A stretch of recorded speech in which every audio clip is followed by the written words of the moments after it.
My guest at this time is Virginia Republican Delegate Nick Freitas.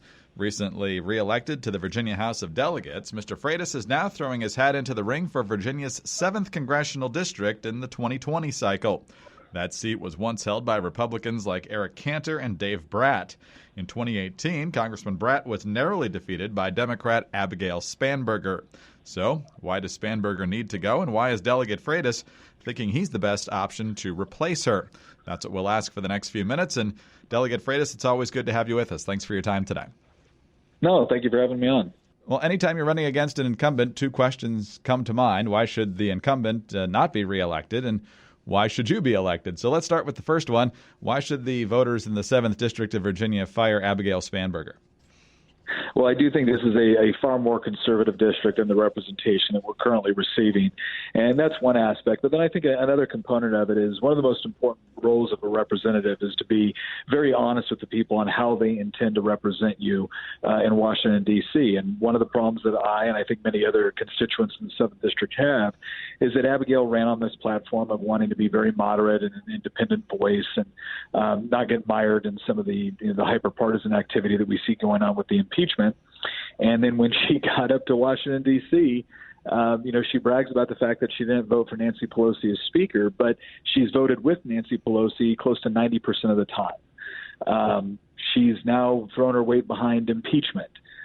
She's done a number of other votes that I just do not think are in the best interest of the constituents of the 7th District, and are certainly not the sort of policies that she ran on when she was convincing us that she was the right person to represent us. So I think that break in trust that we unfortunately see all too often between the way someone campaigns and the way they legislate is, I think, one of the primary reasons why she has earned this challenge. Delegate Freitas, you said she's not the right person to represent the 7th District. Why are you the right person?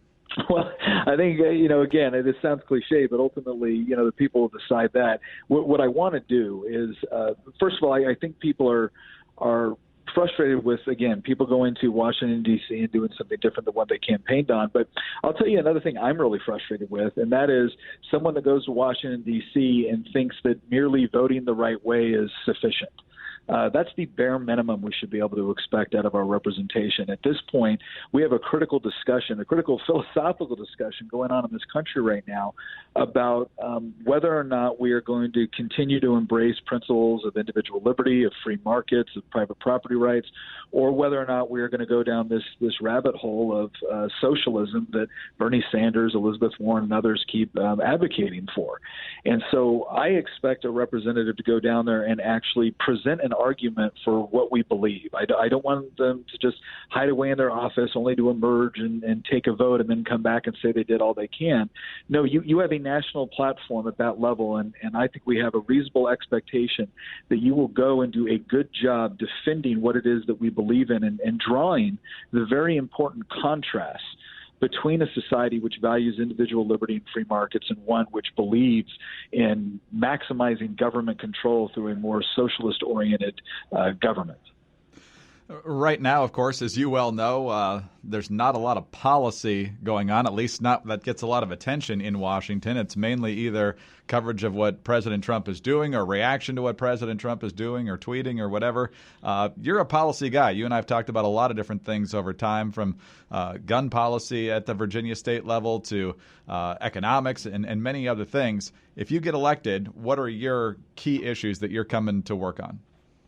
I think one of the most important things that we can do is President Trump has done some excellent work in the realm of regulatory reform. And I don't think most Americans, they feel it, but they don't always see directly where some of the problems that they face throughout their lives and running their business come from. And a lot of that comes from just a massive administrative state that is making regulation after regulation, which greatly inflicts on the individual choices they make and how they live their lives, how they run their businesses. President Trump did a great job with rolling back a lot of those onerous and redundant regulations. The problem is most of that was done through executive order. And if we don't have good legislation passed, like the REINS Act, which has been sponsored by Senator Rand Paul, which essentially puts the legislator back in the driver's seat when it comes to ensuring that when a regulation has the force of law, a legislator should have had the people's representative should have had a say in that.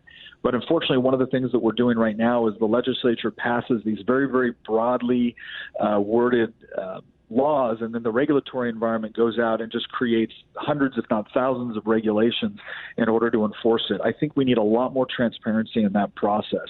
And again, it sounds kind of policy wonky, but these are the sort of things that really affect people in their day-to-day lives. So I think that transparency component is very important. I think ensuring that we continue to engage in tax reform is very important. Immigration reform is something that the President Trump has been working on since he got there and has just met with nothing but absolute obstruction from the Democratic Congress. And it's fascinating to me because you'll see Democrats say that they care about immigrant populations, but the way I see it is they feel like they benefit more from the crisis that they're helping to create at the border than they do actually fixing the problem. Because I don't think there's anything compassionate about telling tens of thousands of people that are legally waiting in line and patiently trying to come to this country that they should be a lower priority for us than those people that are crossing the border illegally. So those are just a couple of things that I think we really need to do a lot more work on at the federal level, that the federal government has a unique responsibility to address. We're talking with Virginia Republican Delegate Nick Freitas, now a candidate for Virginia's 7th Congressional District. And, Delegate, let's talk about some of the logistical issues you're going to be dealing with here. First of all, as the elections just proved, your district notwithstanding, Virginia's overall is getting bluer. There's going to be a Democratic majority in both chambers of the state House. There's obviously 2 Democratic senators and a Democratic governor. So what do you chalk that up to? Some say it's a backlash to President Trump. Others say it's just a changing demographics in Virginia. What does that look like in the 7th District? I think there's a variety of issues that can be attributed to it. I think anybody that tries to come up with one silver bullet is probably playing a dangerous game in politics. But I think one of the biggest things that Republicans need to take responsibility for is we have failed to make a good argument for what it is we believe. We talk a lot about the things that we want to prevent the Democrats from doing, and that's certainly an important part of the discussion. But I don't think we've done a good enough job of making not just the economic, but the moral argument for free markets. It's amazing to me that when we're talking about things that we want to prevent the Democrats from doing, it creates this situation where Democrats get to constantly talk about their next program or their next idea, and we're explaining why those are bad, and we're not coming back with our own. I think one of the things that we need to really address at a fundamental level is this. When you think about the problems that you face throughout your life, whether they're work problems or communication problems or transportation problems, certainly there's some role for government in some of those things, but I don't think anybody, when they're looking at issues throughout their daily lives, thinks to themselves, you know what would fix this? Putting it in the hands of a government agency. And yet, whenever I hear Democrats talk about solving common sense problems, it seems like their starting point is always, how do we empower the government to do more? And they never want to stop back and look at, well, wait a second, what has the government already done, and how has that potentially contributed to the problem? You know, how can we, instead of empowering another government bureaucracy, how do we empower individuals to be able to have more control over the individual decisions that they make in their lives?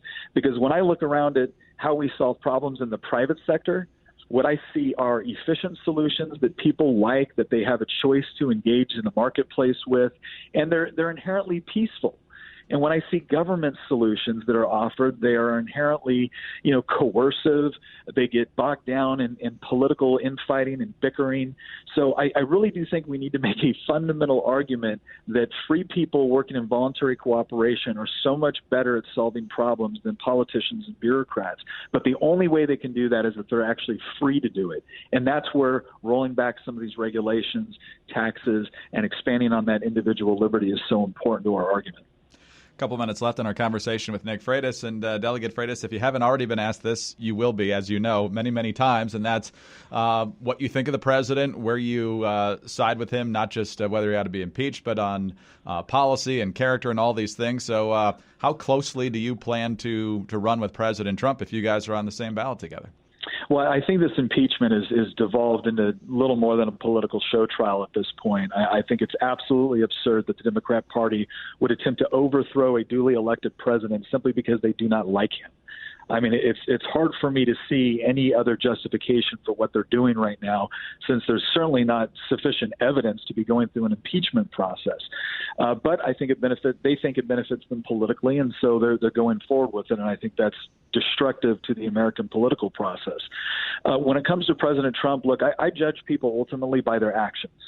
And when I see the president's actions on tax reform, when I see the president's actions on regulatory reform, and on a couple issues, too, that you would expect Democrats to give him at least a little bit of credit for, like criminal justice reform.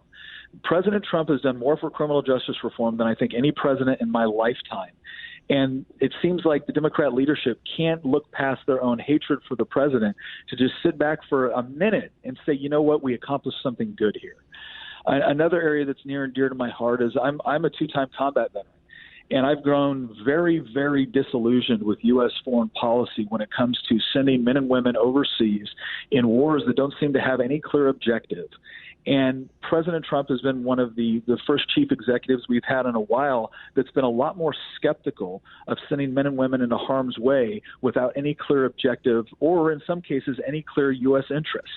So I think that his work on foreign policy has been important and is ultimately very supportive of our military by not spending their lives so cheaply.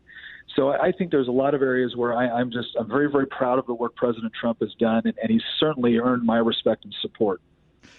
Delegate Freitas, you ran for Senate in 2018, fell just short in the primary. What lessons did you learn then from running for a much bigger swath of territory to represent that you think will help this time around?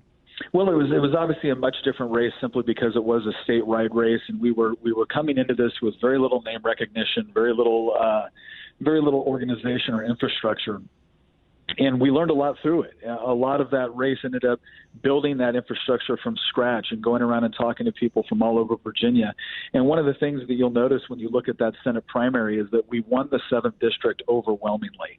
We built a very good ground game and a very good organization of support within the 7th congressional district. And so I think building off of that experience and building off the experience we've had since I represent part of the 7th district within the Virginia General Assembly has really put us in a great position to be able to capitalize on that now existing infrastructure in order to take back this seat.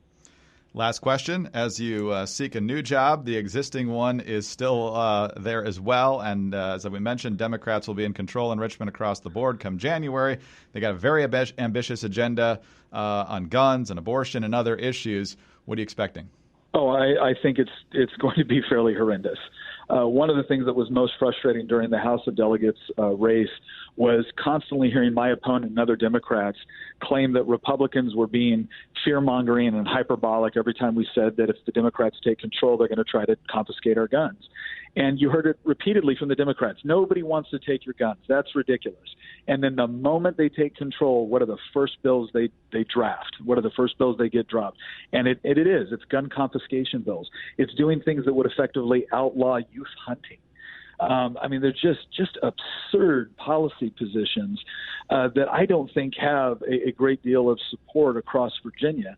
But again, I think some of these people, especially some of these Democrats that had primary challengers, they feel like they have to run as far to the left as possible in order to prevent getting a primary challenge in the future. And so when it comes to things like the Second Amendment, when it comes to things like the life issue, when it comes to a lot of economic issues, I think Virginians are going to wake up to realize that with complete Democrat control of the General Assembly and the executive branch of government here, there's going to be a lot of policies that we've been able to stop for over 20 years that we don't have the votes to stop anymore. And so I think taxes are going to go up. I think you're going to see a very unfriendly regulatory environment, a very unfriendly business environment. And then again, hitting on some of those essential civil liberties, because that's what the Second Amendment is, and that's what the life issue is about. If you don't have the right to life, then you really can't have the right to liberty or the pursuit of happiness. If you don't have your Second Amendment rights, or if they're significantly infringed upon, then you don't have the ability to defend yourself anymore, which I don't think makes anybody safer except for the people that will potentially harm you.